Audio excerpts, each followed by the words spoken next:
95 news ప్రతిక్షణం ప్రజాక్షేమం కోసం బులెటిన్ల ముందుగా హెడ్లైన్స్ చూద్దాం.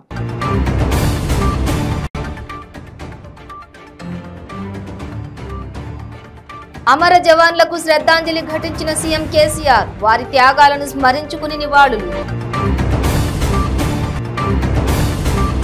రాచకొండ కమిషనర్ డిఎస్ చౌహాన్ ఆధ్వర్యంలో ఘనంగా గణతంత్ర వేడుకలు, దేశ సమగ్రతను కాపాడుతున్న రాజ్యాంగాన్ని అందరూ గౌరవించాలని పిలుపు. సారపాక నుండి భద్రాచలం రామయ్య సన్నిధికి టీడీపీ ఆధ్వర్యంలో పాదయాత్ర, నారా లోకేష్ చేపట్టిన పాదయాత్రలో ఎటువంటి ఆటంకాలు రావద్దని మొక్కులు.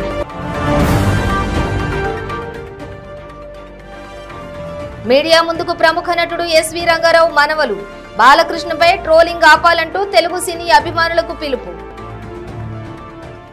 డీటెయిల్స్ చూస్తే అమర జవాన్లకు సీఎం కేసీఆర్ శ్రద్ధాంజలి ఘటించి ఘన నివాళులర్పించారు. ప్రగతి భవన్లో జాతీయ పతాకావిష్కరణ అనంతరం సికింద్రాబాద్లోని పెరేడ్ గ్రౌండ్లోని అమర జవాన్ల స్మారక స్తూపం వద్దకు వెళ్లి జ్యోతి ప్రజ్వలన చేసి పుష్పాంజలి ఘటించారు. ఈ సందర్భంగా దేశం కోసం అమర జవాన్ల త్యాగాలను సీఎం కేసీఆర్ స్మరించుకున్నారు.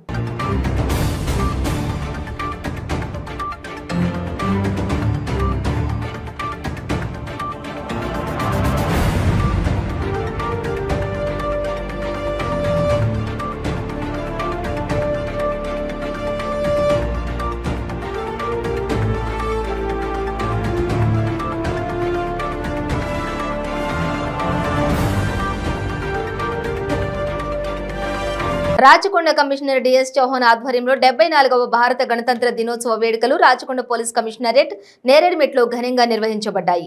కమిషనరేట్ పరిధిలోని ప్రజలకు, అధికారులకు మరియు సిబ్బందికి గణతంత్ర దినోత్సవ శుభాకాంక్షలు తెలియజేశారు.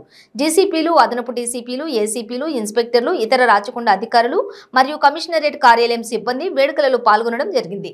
వేడుకల అనంతరం సిబ్బందిని ఉద్దేశించి కమిషనర్ డిఎస్ చౌహాన్ మాట్లాడుతూ, స్వాతంత్ర్యానంతరం మన దేశం కోసం ఒక సర్వసత్తాక సార్వభౌమ లౌకిక రాజ్యాంగం రూపుదిద్దుకోవడంలో రాజ్యాంగం పోషించిన ప్రముఖ పాత్రను వివరించారు.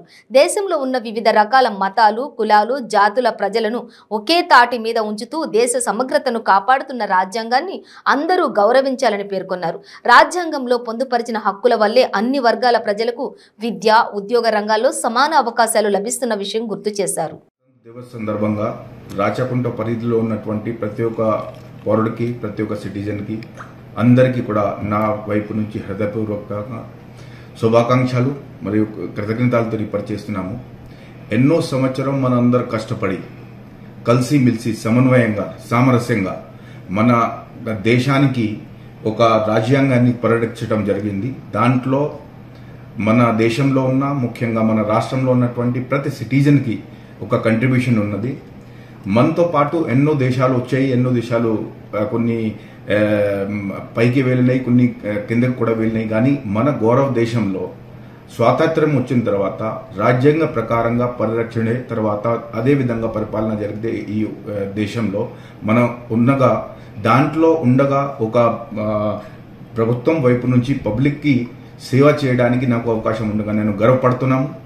అదేవిధంగా రాబోయే రోజులలో కూడా ఈరోజు ప్రతిజ్ఞ చేసుకుని రాచకొండ పోలీస్ టీం మొత్తం ప్రతి ఒక్క సిటిజన్కి, ప్రతి ఒక్క పౌరుడికి, పబ్లిక్కి సేవల్లో ఉంటారు. వారికి రక్షణ తర్వాత భద్రత కల్పించడానికి ప్రయత్నం చేసి పకడ్బందీగా ఎలాంటి సమస్య లేకుండా, ఎలాంటి ఆటంకం లేకుండా, ఎలాంటి అన్సోషల్ ఎలిమెంట్స్ మధ్యలో రాకుండా పూర్తి యత్నంగా వారికి సేఫ్టీ అండ్ సెక్యూరిటీ కల్పించే విధంగా ప్రయత్నం చేస్తాం. Thank you. భద్రాద్రి కొత్తగూడెం జిల్లా బూర్గంపాడు మండలం సారపాకలో టీడీపీ పార్టీ శ్రేణులు సారపాక ముత్యాలమ్మ దేవాలయంలో పూజలు నిర్వహించి భద్రాచలం రామయ్య వరకు పాదయాత్ర చేపట్టారు.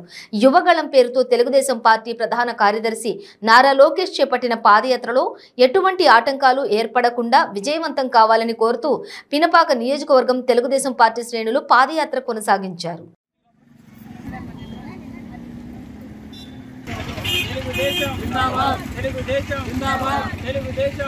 గణతంత్ర 74వ దినోత్సవ శుభాకాంక్షలు. ఈరోజు పినపాక నియోజకవర్గంలో మన తెలుగుదేశం పార్టీ తరఫున మాధవీలత గారి ఆధ్వర్యంలో గణతంత్ర దినోత్సవ వేడుకలు సారపాక గ్రామంలో జరుపుకోవడం జరిగింది. ఇందులో అంటే భాగంగానే మళ్ళీ రేపు మా జాతీయ కార్యదర్శి, తెలుగుదేశం పార్టీ జాతీయ కార్యదర్శి నారా లోకేష్ గారు రేపు ఆంధ్రప్రదేశ్లో యువకాలం పేరుతో రేపు పాదయాత్ర ప్రారంభిస్తున్నారు. దానికి మద్దతుగా ఈ రోజున మా మాధవీలత గారి ఆధ్వర్యంలో ఈరోజు సారపాకలో ఉన్నటువంటి పెద్ద ముత్యాలమ్మ గుడి నుంచి రాముల వారి గుడి వరకు పాదయాత్రగా వెళ్ళి అక్కడ వారికి అంటే ఆ పాదయాత్రలో ఎలాంటి ఆటంకాలు జరగకుండా క్షేమంగా వారు పాదయాత్ర చేయాలని విజయవంతంగా ముగించాలని ఆ పాదయాత్రని కోరుకొని అక్కడ రాముల వారి దగ్గర పూజా కార్యక్రమం చేసి ఈరోజు రావడం జరుగుతుంది. అందుకు ఈరోజు ఇక్కడ ఉన్నటువంటి పినపాక నియోజకవర్గంలో తెలుగుదేశం కార్యకర్తలందరూ ఇక్కడ హాజరైనారు. వారితో అందరం కలిసి పాదయాత్రగా వెళ్తాము. ఎందుకంటే ఈ రెండు తెలుగు రాష్ట్రాల్లో ఈ తెలుగుదేశం పార్టీకి ఎప్పుడైతే స్పేస్ వచ్చిందో అందరూ కలిసి తెలుగుదేశం పార్టీని ఎప్పుడైతే ఎడం పెట్టారో ఈ తెలుగు రాష్ట్రాల్లో ఒక దరిద్రం కూడా ఉంది. ఇక్కడ కేసీఆర్ కానీ అక్కడ జగన్మోహన్ రెడ్డి కానీ ఇద్దరు ఇక్కడ ఈ తెలుగుదేశం పార్టీని వెనకబెట్టి ఈ యొక్క లబ్ధి పొందాలని ఈ తెలుగు రాష్ట్రాలని అభివృద్ధిలో వెనకబడేసినటువంటి పరిస్థితి ఇప్పుడు ప్రజలందరూ తెలుసుకుంటున్నారు. ఈ తెలుగుదేశం పార్టీ ఈ రెండు రాష్ట్రాల్లో ఉంటేనే ఈ తెలుగు రాష్ట్రాలు అభివృద్ధి చెందుతాయనే ఒక ఉద్దేశంతో ఇప్పుడు ఈ యొక్క నారా లోకేష్ గారు అక్కడ ఆంధ్రప్రదేశ్ లో ఈ యొక్క పాదయాత్ర మొదలుపెట్టారు. అలాగే ఇక్కడ కాసాని జ్ఞానేశ్వర్ గారు కూడా ఏ ఉద్దేశంతోనైతే ఈ తెలుగుదేశం పార్టీని అభివృద్ధి చేయాలి, ఇక్కడ ఈ తెలుగుదేశం పార్టీని అధికారంలోకి తీసుకురావాలి అని వచ్చారు.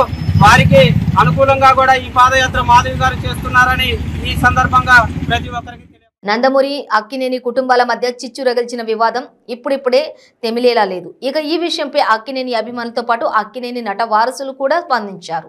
దీంతో అక్కినేని అభిమానులు బాలయ్యపై ఆగ్రహం వ్యక్తం చేయడమే కాకుండా ఆయన క్షమాపణ చెప్పాలని డిమాండ్ చేస్తున్నారు. అక్కినేని అభిమానులు తమతో పాటు ఎస్వి రంగారావు కుటుంబాన్ని కూడా అవమానించడంతో వారిని కూడా తమతో కలవమని అడుగుతుండడంతో వారు కూడా ఈ విషయమై స్పందించారు.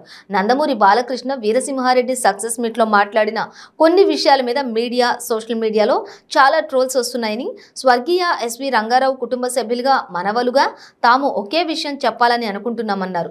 మాకు బాలకృష్ణకు చాలా మంచి అనుబంధం ఉందని, ఈ విషయంలో మాకు మా కుటుంబ సభ్యులకు ఎలాంటి వివాదం కనిపించడం లేదన్నారు. మీడియాలో ఈ విషయాన్ని ఇంకా డ్రాగ్ చేయొద్దని కోరారు. ఇటీవల జరిగిన పరిణామాల మీద బాలకృష్ణ గారు వీరసింహారెడ్డి సక్సెస్ మీట్ లో మాట్లాడిన కొన్ని విషయాల మీద సోషల్ మీడియాల మీద చాలా ట్రోల్స్ నడుస్తున్నాయి. మేము ఎస్వి రంగారావు కుటుంబ సభ్యులుగా మనోళ్ళుగా ఒకే విషయం చెప్పాలనుకుంటున్నాం. మాకు నందమూరి బాలకృష్ణ గారికి చాలా మంచి అనుబంధం ఉంది. మేము ఒక ఫ్యామిలీగా ఉంటున్నాము. ఆయన మాట్లాడింది ఒక జనరల్ పోకడలో తోటి నటులతో జరిగిన ఒక సంభాషణ గురించి ఆయన చెప్పారు. ఈ విషయంలో నాకు కానీ మా కుటుంబ సభ్యులకు కానీ ఏ కాంట్రవర్సీ కనబట్టలేదు. నేను చెప్పేది ఏంటంటే సోషల్ మీడియాలో కానీ ప్రింట్ మీడియాలో కానీ ఇతర మీడియాలో కానీ ఈ విషయాన్ని ఇంకా డ్రాగ్ చేయొద్దు. దీంట్లో ఏ కాంట్రవర్సీ తీసుకొచ్చి నాకు మరి నా కుటుంబ సభ్యులకి నందమూరి వంశానికి నందమూరి వారసులకు ఉండే అనుబంధాన్ని ఇబ్బంది పెట్టద్దని అందరు ఫ్యాన్స్కి అందరు ప్రజలకి కోరుకుంటున్నాను. 74వ గణతంత్ర దినోత్సవ వేడుకలు దేశవ్యాప్తంగా అత్యంత ఘనంగా భారతదేశం నిర్వహిస్తోంది. భారత రాజ్యాంగం అమలులోకి వచ్చి 1950 జనవరి 26వ తేదీ నుండి ప్రతి సంవత్సరం గణతంత్ర దినోత్సవ వేడుకలను అత్యంత ఘనంగా జరుపుకుంటున్నాం. వేడుకల్లో భాగంగా అల్లూరి సీతారామరాజు జిల్లా ఎటపాక మండలం గుండాల పంచాయతీ గ్రామ సచివాలయం నందు 74వ గణతంత్ర దినోత్సవ వేడుకలు ఘనంగా నిర్వహించారు. ముందుగా భారత రాజ్యాంగ నిర్మాత డాక్టర్ బిఆర్ అంబేద్కర్, జాతిపిత మహాత్మా గాంధీ చిత్రపటాలకు పూలమాలలు వేసి అంజలి ఘటించారు. ఈ సందర్భంగా వారు దేశానికి చేసిన సేవలను గుర్తు చేసుకున్నారు. అనంతరం గ్రామ సచివాలయ సెక్రటరీ వెంకటేశ్వరరావు జెండా ఎగరవేసి జనగణ మన గీతాన్ని ఆలపించారు. ఈ కార్యక్రమంలో స్థానిక సర్పంచ్ గుండి సీతామహాలక్ష్మి, స్థానిక ఎంపీటీసీ గొంగడి రామిరెడ్డి, ఉప సర్పంచ్ తోట శశికుమార్, న్యాయవాది అవులూరి సత్యనారాయణ, గంపల హరినాథ్, సచివాలయం సిబ్బంది, వార్డు మెంబర్స్, గ్రామ పెద్దలు పాల్గొన్నారు.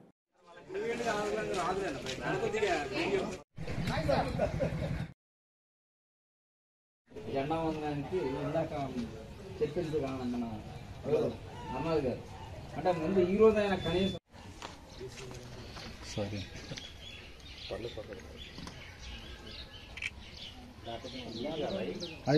ఒకసారి చూపించేసిందమ్మా పెట్టండి, పడిపోతుంది మాకు పక్కన పెట్టారు.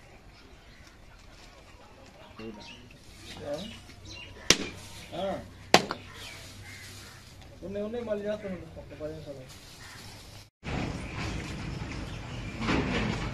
తీసే పూర్తి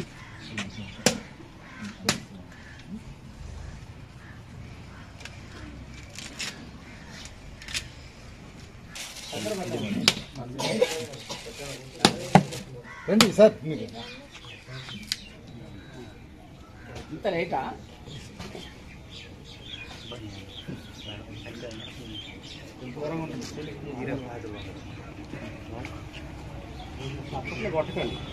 సెల్యూట్ చేయాలి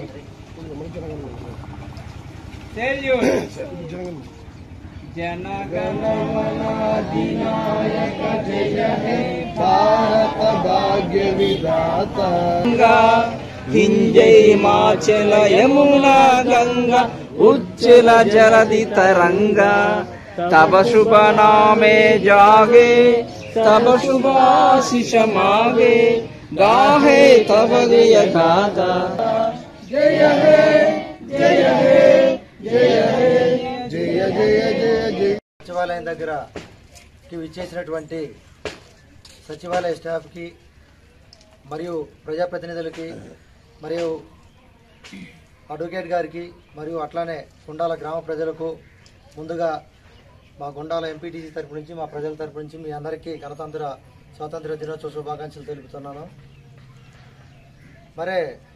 మనకి 1947 ఆగస్టు 15 స్వాతంత్రం రావడం జరిగింది. కానీ భారత రాజ్యాంగం అనేది స్పెషల్గా అమల్లో లేకపోవటం వల్ల ఇది 1950 జనవరి 26న మన అంబేద్కర్ గారు పూర్తి స్థాయిలో తీసుకొని రావటం వలన దీన్ని గణతంత్ర దినోత్సవంగా జరుపుకోవడం జరుగుతుంది. 200 సంవత్సరాలు బ్రిటిష్ వాళ్ళు మనల్ని పరిపాలించారు. గణతంత్ర దినోత్సవం సందర్భంగా మలక్పేటలోని హైదరాబాద్ వ్యవసాయ మార్కెట్ ఆవరణలో market committee chairman Anita Nayak జాతీయ జెండా ఎగురవేశారు. ఈ కార్యక్రమంలో వైస్ చైర్మన్ కోరుడు భూమేశ్వర్, డైరెక్టర్లు, అధికారులు, సిబ్బంది పాల్గొన్నారు. पंजाब सिंध गुजरात द्राविड उत्कल गंगा विंध्य हिमाचल यमुना गंगा उज्जल जलधि तरंगा तब शुभ नामे जागे तब शुभ आशीष मागे. కరీంనగర్ జిల్లా మానకొండూరు నియోజకవర్గం కేంద్రంలోని ఎంపీడీఓ కార్యాలయంలో గణతంత్ర దినోత్సవం సందర్భంగా జెండా ఆవిష్కరణ కార్యక్రమాన్ని నిర్వహించారు. తర్వాత మండలంలోని ఎంపీడీఓ కార్యాలయంలో మానకొండూరు మండలం ఎంపీపీ సులోచన భర్త శ్రీనివాస్ రెడ్డి, పంచాయతీరాజ్ ఏఈ తిరుపతి పనుల ప్రారంభోత్సవ విషయంపై ఆగ్రహం వ్యక్తం చేశారు. గణతంత్ర దినోత్సవ వేడుకల అనంతరం కార్యాలయంలో అధికారులు, ప్రజాప్రతినిధులు ముచ్చటిస్తున్న సమయంలో లక్ష్మీపూర్ పిహెచ్సి పనుల ప్రారంభం విషయమై మాటామాటా పెరిగింది. పంచాయతీరాజ్ ఏఈ చెప్పిన సమాధానంపై అసహనంతో ఎంపీపీ భర్త టేబుల్పై ఉన్న వాటర్ బాటిల్ విసిరేశారు. దీంతో ఒక్కసారిగా వాతావరణం వేడెక్కడంతో అక్కడే ఉన్న అధికారులు, ప్రజాప్రతినిధులు సర్ది చెప్పారు.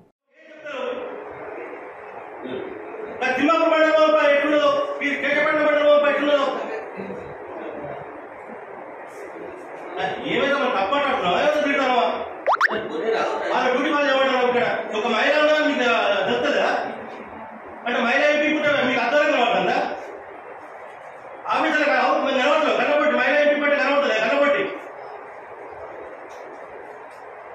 నౌకరీ ఏం చెప్పకపోతే మరి మీ ఇష్టం అదే పూర్తిగా అర్థం చేసి పడుతున్నట్టు మనం విలువలు ఎప్పుడు ఎత్తురు లేని వారు అడిగిండ్రు మేము తెలుసుకొని చెప్తా ఎమ్మెల్యే గారిని చెప్తున్నా. ఏ విషయంలో? అదే ప్రోగ్రామ్ మనం వెళ్ళి పిఎస్సి ఓపెనింగ్ కొరకు టైము ఎప్పుడు అని తెలుసుకొని చెప్తాను చెప్పి. ఏపీఎస్సి పిఎస్సి వెళ్ళి ఓపెనింగ్ భూమి పూజ అదే శంకుస్థాపన కొరకు టైం అడిగి తెలుసుకుంటాను చెప్పి. మరి ఇప్పుడు నీ మీద ఆగ్రహం కారణం ఏంది? ఆగ్రహం వ్యక్తం చేయండి. దాని గురించి నేను ఏం మాట్లాడాను, ఎందుకంటే నన్ను అడిగిన సమాధానం చెప్పిన అంతవరకు నేను వేరే మాట్లాడాను. తెలుగు రాష్ట్రాల ప్రజలకు, తోటి భారతీయులకు జనసేన అధినేత పవన్ కళ్యాణ్ 74వ గణతంత్ర దినోత్సవ శుభాకాంక్షలు తెలిపారు. మంగళగిరిలోని పార్టీ కార్యాలయంలో జాతీయ జెండాను ఎగరవేసి ప్రజలను ఉద్దేశించి ప్రసంగించారు. ఎందరో మహానుభావుల త్యాగ ఫలితంగా మనమంతా భారతీయులమని గర్వంగా చెప్పుకుంటూ జీవిస్తున్నామని, వాళ్ళందరికీ జనసేన తరపున చేతులు జోడించి ధన్యవాదాలు తెలియజేసుకుంటున్నానని అన్నారు. కేంద్ర ప్రభుత్వం ప్రకటించిన పద్మ అవార్డు గ్రహీతల్లో తనకు వ్యక్తిగతంగా తెలిసిన వారు ఉండడం సంతోషంగా ఉందని వ్యాఖ్యానించారు. బాలకృష్ణకు వచ్చినట్టు మాట్లాడితే ఊరుకునేది లేదని రిపీట్. బాలకృష్ణకు వచ్చినట్లు మాట్లాడితే ఊరుకొనేది లేదని తక్షణమే అక్కినేని కుటుంబానికి క్షమాపణ చెప్పాలని ఉత్తరాంధ్ర అక్కినేని అభిమానుల సంఘం అధ్యక్షులు రాము రమణారెడ్డి డిమాండ్ చేశారు. ఎన్టీఆర్ కంటే అక్కినేని నాగేశ్వరరావు ముందు సూపర్ స్టార్ అయ్యారని బాలకృష్ణ గుర్తుపెట్టుకోవాలన్నారు. బాలయ్య చేసిన వ్యాఖ్యలు వెనక్కి తీసుకోకుంటే బాలయ్య ఇంటి వద్ద కూడా ధర్నా చేస్తామని హెచ్చరించారు. అమితాబ్ లాంటి గొప్ప నటుడిని కూడా తేలిగ్గా మాట్లాడే వ్యక్తి బాలకృష్ణ అని విమర్శించారు. ఎప్పుడు ఏ వివాదంలోనూ ఉండని అక్కినేని నాగేశ్వరరావుని తేలిక చేసి మాట్లాడే హక్కు బాలకృష్ణకు ఎక్కడిదని ప్రశ్నించారు. వైజాగ్ లో అక్కినేని విగ్రహ ఏర్పాటు త్వరగా పూర్తి చేయాలని డిమాండ్ చేశారు. ఇక మీదటైనా ఒళ్ళు దగ్గర పెట్టుకుని మాట్లాడడం నేర్చుకో. అక్కినేని నాగేశ్వరరావు అంటే చిన్నవాడు కాదు. ప్రపంచవ్యాప్తంగా అక్కినేని కొన్ని అవార్డులు కానీ అక్కినేని కొన్ని రివార్డులు కానీ మీ నాన్నగారికి కానీ యావత్ ప్రపంచానికి ఎవరికి లేవు ఈరోజు. అది గుర్తుపెట్టుకో. బహిరంగంగా చర్చకొద్దామా రెడీ, మేము రెడీ. అక్కినేని పనులు ఎప్పుడు కూడా అది గుర్తుపెట్టుకుని ఏ రోజు అయితే మాట్లాడుతున్నావో క్షమాపణ చెప్పావో ఆ రోజు మేము విరమించుకుంటాం. లేదనుకున్న పక్షంలో బేషరతుగా నిన్ను వెంటాడి బాలకృష్ణ ఈరోజు చెప్తున్నాం నీకు తీవ్ర పరిణామాలు ఎదుర్కొంటాం. సెలవు. ఈరోజు నా పేరు నారాయణరావు అండి, జిఏ నారాయణరావు. నేను ప్రత్యేక హోదా పోరాట సమితి రాష్ట్ర అధ్యక్షుడిని. ముందుగా ఈ కార్యక్రమ నిర్వాహకులు దాసరి రాము గారు, దాము గారు, మీద కమిటీ వారు ఈ ప్రోగ్రాం పెడుతూ రాము గారు నాకు మిత్రులు, ఆయన పిలవడం జరిగింది.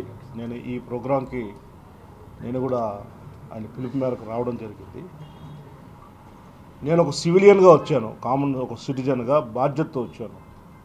నాకు నందమూరి ఫ్యామిలీతో పరిచయం లేదు, అక్కినేని నాగేశ్వరరావు గారి కుటుంబంతో కూడా పరిచయం లేదు. రాను రాను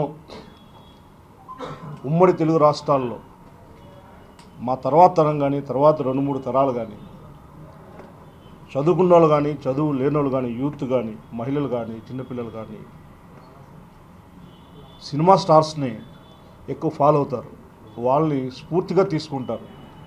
సక్సెస్ అయిన వాళ్ళు ఎంతోమంది ఇంటర్వ్యూస్ చూస్తున్నా కూడా నా సక్సెస్కి ఫలానా సినిమా యాక్టరు స్ఫూర్తి, ఆయన ఇన్స్పిరేషన్ తోటే నేను ఈరోజు ఈ స్థాయికి వచ్చానని చెప్పడం, పిల్లల దగ్గర నుంచి పెద్దోళ్ళ దాకా ఇన్ని లక్షల కోట్ల మందిని ఇన్ఫ్లుయెన్స్ ప్రభావితం చేస్తున్న కెపాసిటీ ఉన్నటువంటి సినిమా తారలు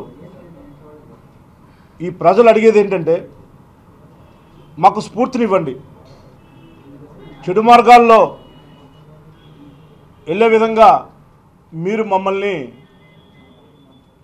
ఫోర్స్ చేయొద్దు, ప్రభావితం చేయొద్దు అని చెబుతున్నా కూడా ఒక బాధ్యత గల ఎమ్మెల్యేగా ఉన్నారు. ఆయన హిందూపురం నుంచి 2 సార్లు ఎమ్మెల్యే.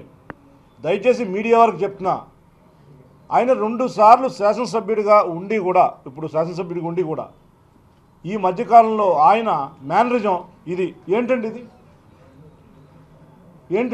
ఏంటి దీని అర్థం? దయచేసి బాలకృష్ణ గారు, నేను చదువుకున్నాను ఆంధ్ర యూనివర్సిటీలో విద్యార్థి సంఘం అధ్యక్షుడిగా కూడా చేసి వచ్చినాను, ఎంతో చదువుకున్నాను. ఏంటి దీని అర్థం? మొన్న స్టేజ్ మీద ఏ స్టేజ్ మీదకి వెళ్ళి ఇలా అంటాడు ఏంటి? ఈరోజు డిగ్రీ కాలేజ్ విద్యార్థులందరూ కూడా ఇదే. ఇంతకుముందు ఇలా అనుకునేవారు, లేకపోతే విక్టరీ సింబల్ ఇది, లేకపోతే ఇది పోయి బికాజ్ ఆఫ్ బాలకృష్ణ ఇది ఏంటి? మీరు దీని అర్థం చెప్పండి దయచేసి. అది బాధపడి ఒక విద్యావేత్తగా, ఒక సామాజిక స్పృహ కలిగిన వ్యక్తిగా ఈరోజు ఈ వేదిక మీదకి దేనికి వచ్చానంటే, కొన్ని మీరంటే మాకేమీ పెద్దలందరూ చెప్పారు, సోదరులందరూ, మీరంటే ఎవరికి కూడా కోపం లేదు. ఏ వేదిక మీదకి వెళ్ళినా కూడా గతంలో ఒక వేదిక మీద యువతంతా కూడా కడుపైనా చేయాలి, ముద్దైనా పెట్టాలని మాట్లాడారు. ఎంత తప్పు అండి! ఎన్ని లక్షల మంది దానికి ప్రభావితం అవుతారు. లేపాక్షి ఉత్సవాలకి ఎవరు అడిగారు, ఏమంటే మీరు మీ కోస్టార్స్ని పిలుస్తారంటే ఎవరిని నా తలమే పెట్టుకొని నేను ఆ తలమే నెత్తిమే పెట్టుకొని అని మాట్లాడారు. అమితాబ్ బచ్చన్ గారి మీద చాలా అమితాబ్ బచ్చన్ అంటే మేమందరూ అభిమానులు. అత్యంత దుర్భరంగా అమితాబ్ బచ్చన్ గారి మనోభావం అంటే మీకే మనోభావాలు ఉంటాయా? ఈరోజు నేను మాట్లాడడానికి ముఖ్య కారణం ఏంటంటే, ఈ 5 years నుంచి కూడా ఆయన స్పీచెస్ అన్నీ కూడా మేము చూస్తుంటాం. మా రక్తం, మా బ్రీడు, పౌరుషం అంటే మాదే. అంటే ఉత్తరాంధ్ర పౌరుషం లేదా? రాయలసీమే పౌరుషం అంటారు, ఉత్తరాంధ్ర పౌరుషం లేదా? మాకు రక్తం లేదా? గవర్నమెంట్ ఆఫ్ ఏపీని అడుగుతున్నాను, ఆరోగ్య శాఖ మంత్రి మేడం రజనీ గారిని కూడా అడుగుతున్నాను. ఎంజీఆర్ ఒక తమిళనాడు వెళ్తే ఎంజీఆర్కి కానీ, శివాజీ గణేశన్ గారికి కానీ, జయలలిత గారికి కానీ ఈరోజు కూడా గుడులు కడతారు ప్రతి చోట కూడా. మా తెలుగు సంస్కృతి. దయచేసి మీరు ఇంకొకసారి ఇలాగా అగౌరవపరిచే మాటలు మాట్లాడరాదని చెప్పేసి ఈ వేదిక ద్వారా ఒక్కసారి వినవించుకుంటూ నన్ను ఈ కార్యక్రమానికి పిలిచిన ఆర్గనైజర్స్ అందరికీ కూడా నేను మరొకసారి కృతజ్ఞతలు తెలియజేసుకుంటున్నాను. Thank you. జై హింద్. నా పేరు పొన్నాడు మోహన్ రావు, అక్కినేని నాటకోత్సవాల కమిటీ చైర్మన్ని. రీసెంట్గా జరిగిన విషయం మీకు అందరికీ తెలిసిందే. మొన్న విజయవాడ ప్రెస్ క్లబ్లో 22వ తారీఖున అక్కినేని నాగేశ్వరరావు వర్ధంతి జాతీయ స్థాయిలో కండక్ట్ చేసి రావడం జరిగింది. ఆంధ్రప్రదేశ్ నుంచి సుమారు 70 మంది వచ్చారు, ఇతర రాష్ట్రాల నుంచి 20 మంది వచ్చారు. ఆ రోజు అందులో తీసుకున్న తీర్మానాలు ఏంటంటే అక్కినేని నాగేశ్వరరావు గారి విగ్రహాలు ఆంధ్రప్రదేశ్లో 3 పెట్టడానికి, రాయలసీమ మన ఉత్తరాంధ్ర 3 ఏరియాల్లో పెట్టడానికి, విశాఖపట్నంలో అనుకోకుండా పెట్టిన విగ్రహం కొన్ని కారణాల తొలగించబడింది. దాని గురించి కూడా మన ప్రీతమ జగన్మోహన్ రెడ్డి గారిని అడిగి విశాఖపట్నం బీచ్లో విగ్రహం స్థాపన చేయడానికి జరుగుతుందని డిసైడ్ చేశాం. అందులో ముఖ్యంగా ఆ రోజు ఆయన 9వ వర్ధంతి, ఈ సంవత్సరం శత జయంతి ఉత్సవాలు జరపడానికి కూడా, ఒక సంవత్సరం అంతా జరపడానికి కూడా నిర్ణయం తీసుకున్నాం. ఇటువంటి పరిస్థితుల్లో విశాఖపట్నం వచ్చిన తర్వాత ఈ బాలకృష్ణ గారి మాటలు, అతను ఒక ముఖ్యమంత్రి గారి అబ్బాయి, ఈ మాటలు వింటుంటే మాత్రం చాలా బాధ ఎందుకు అనిపిస్తుందంటే, ఆయన మహానటుడు, రంగారావు గారు మహానటులు, ఎన్టీ రామారావు గారు మహానటులు, ఈ 3 మహానటుల గురించి ఏ ఒక్కరూ విమర్శించే తగ్గ స్థాయి లేదు. ఇప్పుడు అందులో 3 లేరు. అటువంటి వ్యక్తిని అలా అన్నారు అని అంటే ఎవరు రియాక్ట్ ఎంత అయ్యారు అంటే, నిన్న మొన్న అన్ని టీవీ టెలికాస్ట్లో కూడా ఇదే సబ్జెక్టు. ఇందులో పొరపాటు కూడా కొంతమంది అనొచ్చు. నేను బాలకృష్ణ గారికి రిక్వెస్ట్ చేసేది ఏంటంటే, ఇందులో ఇంత గొడవ 2 రోజులు 48 గంటలు తీసుకోవాల్సింది ఏమీ లేదు. ఆయన మీరు ఆ బ్రతకుండగా మా బాబాయ్ అని పిలిచేవారు. ఆ బాబాయ్ అని పిలిచే వ్యక్తికి మీరు ఇవాళ నేను పొరపాటున అన్నానంటే ఏమి లేకుండా ఉండే సబ్జెక్టు 48 గంటలు చేయడం మంచిది కాదు. అక్కినేని నాగేశ్వరరావు గారు చెప్పాలంటే ఆయన అభిమానులు ఈరోజు అందరూ 70 ఇయర్స్ 65 ఇయర్స్ మీద ఉంటారు. అందరూ గౌరవమైన. మొన్న జడ్జెస్ వచ్చారు నిన్న మీటింగ్కి. ఎందుకు చెప్తున్నంటే అక్కినేని నాగేశ్వరరావు గారు 75 సంవత్సరాల క్రితం తను 4వ తరగతి చదువుకున్నారు కాబట్టి, నేను చదువుకోలేదు కాబట్టి ఇంకా మిగతా వాళ్ళు చదువుకోవాలనే ఉద్దేశంతో యూనివర్సిటీలకు ఆ రోజుల్లో 75,000 ఇచ్చారంటే అది ఎంత పనిచేసి ఉంటుందో ఆలోచించండి. ఆ 75,000 75 సంవత్సరాల క్రితం. అటువంటి అక్కినేని నాగేశ్వరరావు గారిని విమర్శించడం, వారి కుటుంబ సభ్యులు కూడా బాధపడడం, వారు కూడా ఎంత జెంటిల్మెన్గా మాట్లాడారంటే అఖిలును నాగ చైతన్య గారు ఇటువంటి విషయాల్లో అటువంటి పెద్దలను విమర్శిస్తే మనం విమర్శించుకున్నట్టే కానీ అది వారిని విమర్శించినట్టు కాదు అన్నారంటే, ఇప్పుడు కూడా నేను బాలకృష్ణ గారికి చెప్తున్నాను, ఎన్టీ రామారావు గారు అంటే నాకు చాలా గౌరవం. మీరు బాబాయ్ అనే పిలిచే వ్యక్తికి ఇంతమంది ఆంధ్రప్రదేశ్ తెలంగాణ ప్రజలు, భారతదేశంలో మిగతా ప్రజలు కూడా నాగేశ్వరరావు గారిని ఏదో అన్నారని బాధపడేటప్పుడు ఇది చిన్న పొరపాటు నా మాట అనేశాను, నేను మాట వెనక్కి తీసుకుంటున్నానంటే చాలా ఈజీగా జరిగిపోయేదాన్ని మీరు ఇంత పెంచక్కర్లేదు. మేము ఈ తగులో అక్కినేని నాగేశ్వరరావు గారి విగ్రహం ఎలాగైనా విశాఖపట్నంలో పెట్టడానికి మా వైవి సుబ్బారెడ్డి గారిని కూడా మేము రిక్వెస్ట్ చేస్తాం. అది దానికి కొంత కాంపన్సేషన్ అయ్యేటట్టుగా ఉంటుందనే ఉద్దేశంతో నేను మాట్లాడుతున్నాను. బాలకృష్ణ గారు మరొక మాట నేను రిక్వెస్ట్ చేసేది ఏంటంటే, ఇందులో జరిగేదేమీ లేదు.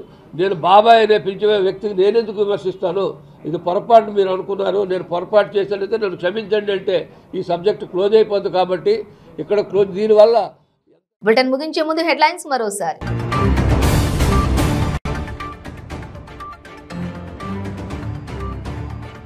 అమర జవాన్లకు శ్రద్ధాంజలి ఘటించిన సీఎం కేసీఆర్, వారి త్యాగాలను స్మరించుకుని నివాళులు. రాచకొండ కమిషనర్ డిఎస్ చౌహాన్ ఆధ్వర్యంలో ఘనంగా గణతంత్ర వేడుకలు, దేశ సమగ్రతను కాపాడుతున్న రాజ్యాంగాన్ని అందరూ గౌరవించాలని పిలుపు. సారపాక నుండి భద్రాచలం రామయ్య సన్నిధికి టీడీపీ ఆధ్వర్యంలో పాదయాత్ర, నారా లోకేష్ చేపట్టిన పాదయాత్రలో ఎటువంటి ఆటంకాలు రావద్దని మొక్కులు.